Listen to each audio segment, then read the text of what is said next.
ஒரு புறா காக்கா கிட்ட நாளைக்கு நம்ம 2 பேரும் சேர்ந்து வெளியே போலாமா அப்படின்னு கேக்குது. இத கேட்ட அந்த காக்காவுக்கு ரொம்பவே சந்தோஷம். சரி நானும் வரேன் அப்படின்னு சொல்லிட்டு போகும்பொழுது அந்த காக்காவுக்கு நாளைக்கு நம்ம புறா கூட வெளியே போறத நினைச்சு ரொம்பவே சந்தோஷமா நடந்து போகுது. இன்னொரு பக்கம் அந்த புறா கிட்ட ஒரு மயில் வந்து நம்ம 2 பேரும் சேர்ந்து நாளைக்கு வெளியே போலாமான்னு கேக்குது. அதுக்கு அந்த புறாவும் என்ன மயில் நம்மள வெளியே கூப்பிடுதா அப்படின்னு சொல்லி ரொம்ப சந்தோஷமா சரி நானும் உன் கூட வரேன் அப்படின்னு சொல்லுது.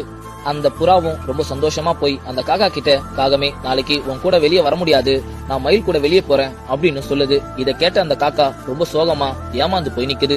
நாளைக்கு அந்த புறாவும் நம்ம மயில் கூட வெளியே போக போறோம்னு நினைச்சு ரொம்ப சந்தோஷமா அந்த மயிலுக்காக காத்துட்டு இருக்கும் பொழுது அப்ப அந்த மயில் இன்னொரு மயிலை கூட்டிக்கிட்டு வந்து, புறாவே என்னுடைய நண்பன் வரலன்னு சொன்னதுனாலதான் நான் உன்னை கூப்பிட்டேன். இப்ப அவன் திடீர்னு என் கூட வரேன்னு சொல்லிட்டான், அதனால உன் கூட என்னால வெளியே வர முடியாது அப்படின்னு சொல்லி அந்த 2 மயில்களும் ரொம்ப சந்தோஷமா நடந்து போகுதுங்க. இத பார்த்த ஆசைகளை வளர்த்துக்கிட்ட அந்த புறாவும் கடைசியில கண் கலங்கி போய் ஏமாந்து போய் நின்னுட்டு இருக்கு. அப்பதான் அந்த புறாவுக்கு ஒரு விஷயமே புரியுது.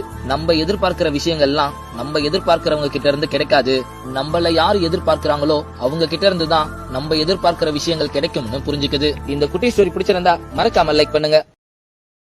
Download ShareChat.